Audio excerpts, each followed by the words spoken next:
Bonjour, aujourd'hui on va apprendre à conjuguer un verbe du premier groupe au présent de l'indicatif. Donc déjà tout d'abord, il faut savoir qu'en italien il y a trois groupes, tout comme en français. On va reconnaître les verbes par leur terminaison. Donc on va voir qu'au premier groupe, les verbes ont un infinitif qui se termine en are. Au deuxième groupe, ils vont avoir un infinitif qui se termine en ere.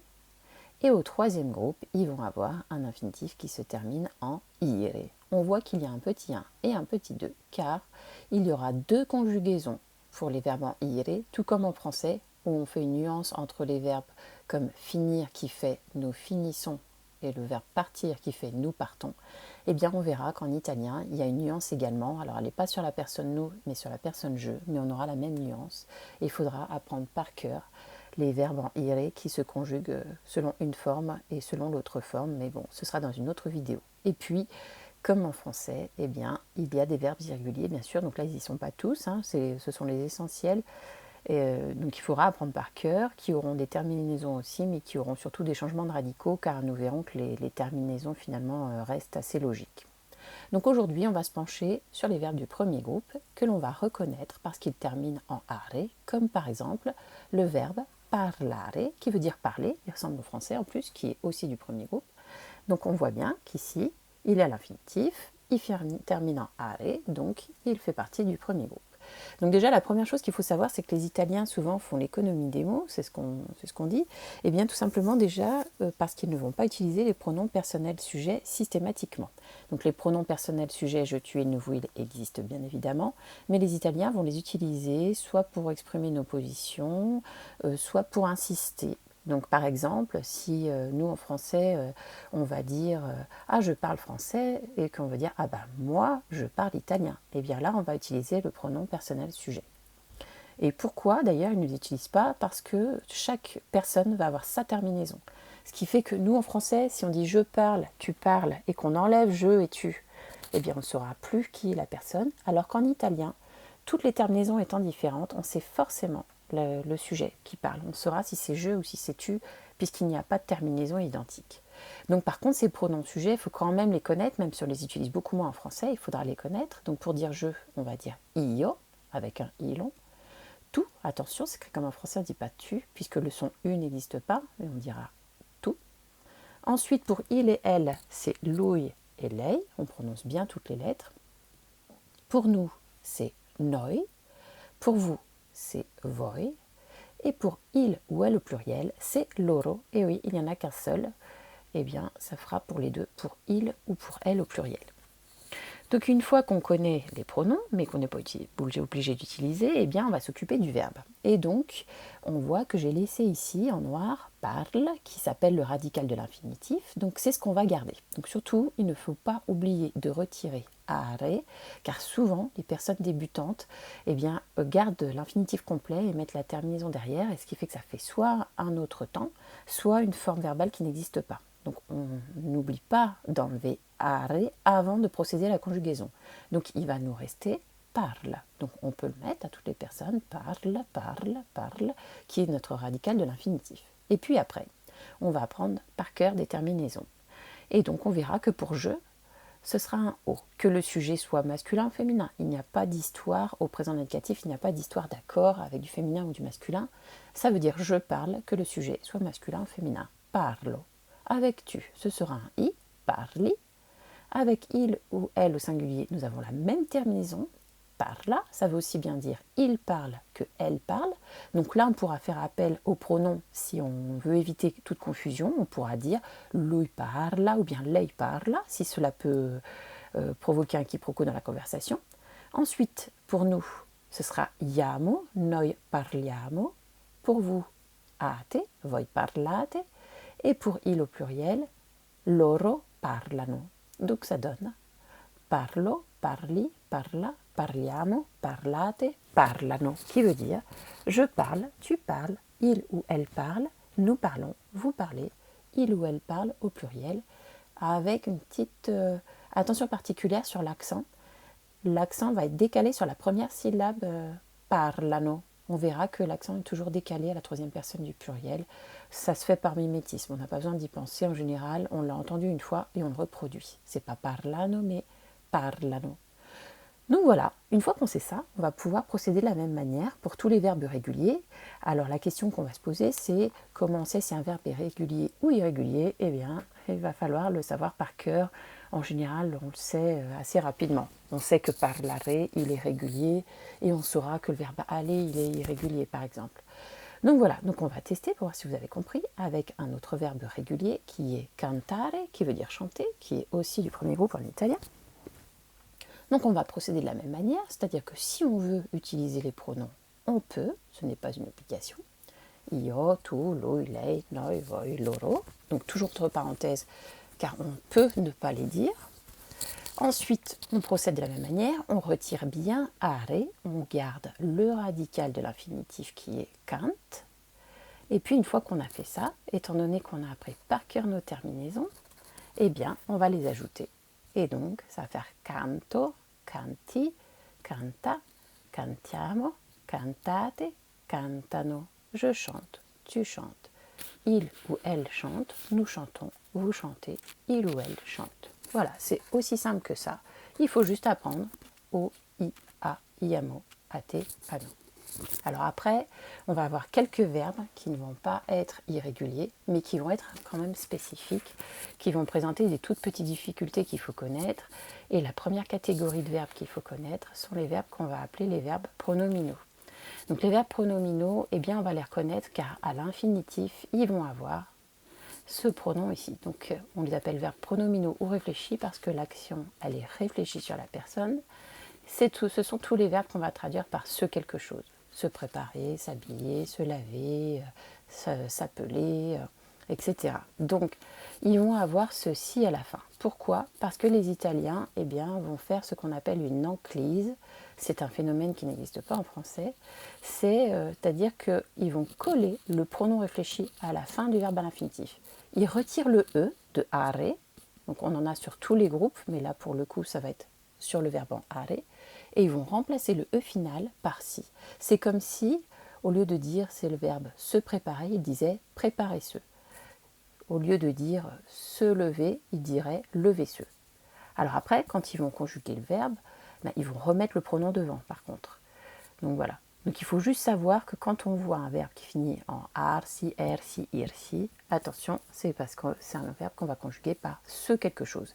Et ce, il va falloir en faire quelque chose à la conjugaison. Donc le premier verbe en général qu'on apprend, c'est le verbe s'appeler, qui se dit chiamarsi. Attention, le CH, ça fait bien que.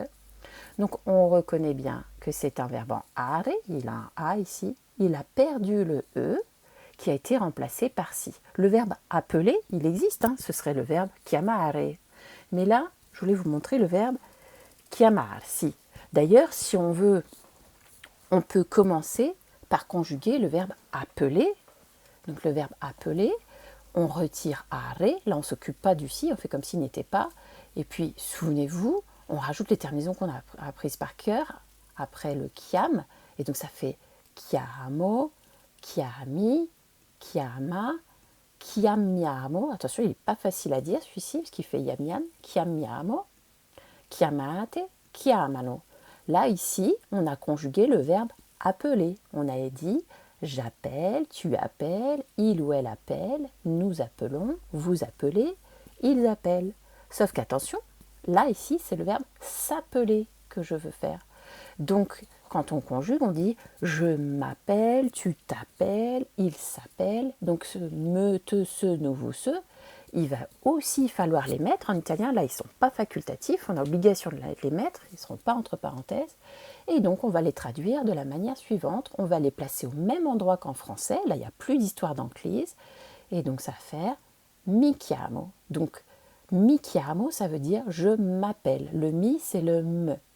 Si on veut dire moi, je m'appelle comme ça, on peut dire io mi chiamo.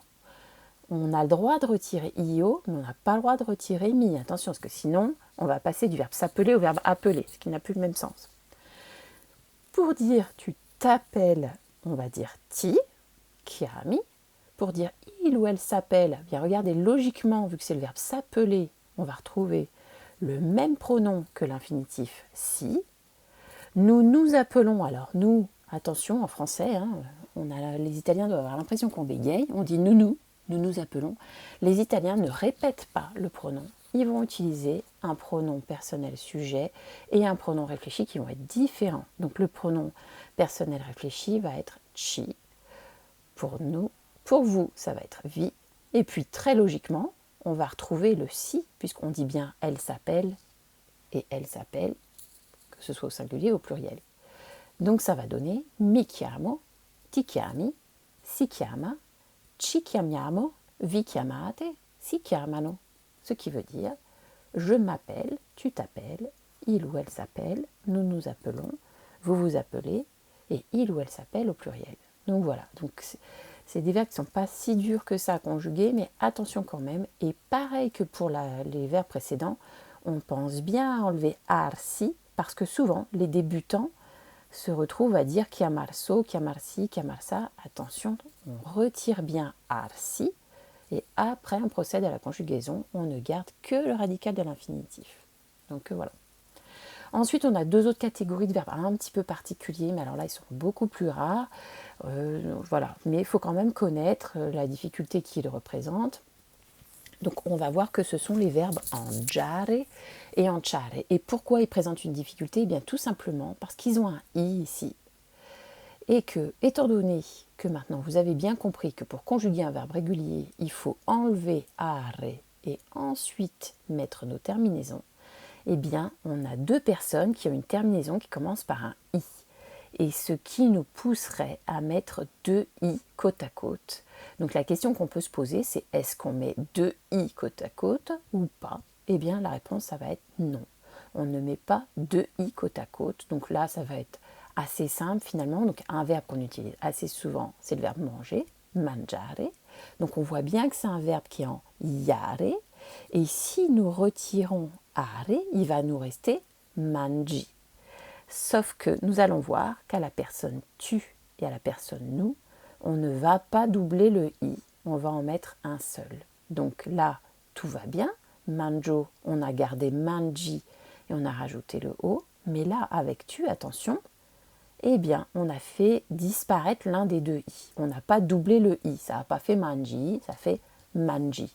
C'est aussi simple que ça. C'est juste que là, c'est la réponse à la question est-ce qu'on double le i ou pas? Eh bien, la réponse, c'est non. Ensuite, ça va faire mangia. Donc, G-I-A, ça fait ja. On ne dit pas mangia. Hein. Le i, il va juste à faire le son je. Mangia. Ensuite, on a la même difficulté qu'avec tu, c'est-à-dire on ne double pas le i, mangiamo. Et après, ça continue. Mangiate, mangiano, tout va bien. Là, il n'y a pas de difficulté particulière. Donc, les deux difficultés, elles étaient sur nous et sur tu. Est-ce qu'on doit doubler le i ou pas? Eh bien, non. Donc, si vous voulez dire mangio una pizza, je mange une pizza, eh bien, on met le i et le o derrière, et ainsi de suite. Et puis, une dernière catégorie de verbes un tout petit peu particulier, c'est les verbes en gare et en carré. Donc vous avez vu, c'est pratiquement la même terminaison que les précédents, sauf que cette fois-ci, il n'y a plus de i. Et alors, du fait qu'il n'y ait plus le i, c'est qu'on est passé sur un son g et sur un son que, puisque le g et le c suivis de a, o et u font g et que. Et justement, c'est là que ça va poser problème, c'est qu'en fait, eh bien, les Italiens vont vouloir garder le son g et que sur toute la conjugaison. Et qu'étant donné qu'on a deux personnes, tu et nous, qui ont des terminaisons avec des i, eh bien, on va devoir faire une toute petite chose pour garder les sons g et que. Donc là, j'ai pris comme exemple le verbe jouer, que c'est fréquent aussi, le verbe giocare, jouer, qui est bien un verbe du premier groupe, qui est régulier, mais qui va avoir deux petites difficultés à tu et à nous. Encore, pareil que les précédents. Alors là, on va faire comme d'habitude, on garde joke, et puis on met le O du jeu. Gioco, je joue. Et là, attention, on va devoir faire une toute petite chose, c'est que pour dire tu, on met un i, mais si on met un i, eh bien ça va faire giochi. Et pour ne pas avoir le son ch et garder le son que, en italien, on a vu que le son que se faisait ch quand il y avait un i ou un e. Donc, on va devoir faire giochi. Comme dans mi chiamo. Ça fait que. C-H-I et C-H-E, ça fait que. Donc voilà. Donc on va devoir rajouter un H à tu et à nous. Pour les autres personnes, pas de problème. Gioca. Là, attention, on met un H pour pas que ça fasse giocciamo. Et avec vous, giocate, pas de problème. Et avec il au pluriel, giocano. Donc voilà. Donc maintenant, vous êtes des experts dans la conjugaison des verbes du premier groupe, donc les verbes en are au présent de l'indicatif. Voilà, j'espère que vous avez tout compris.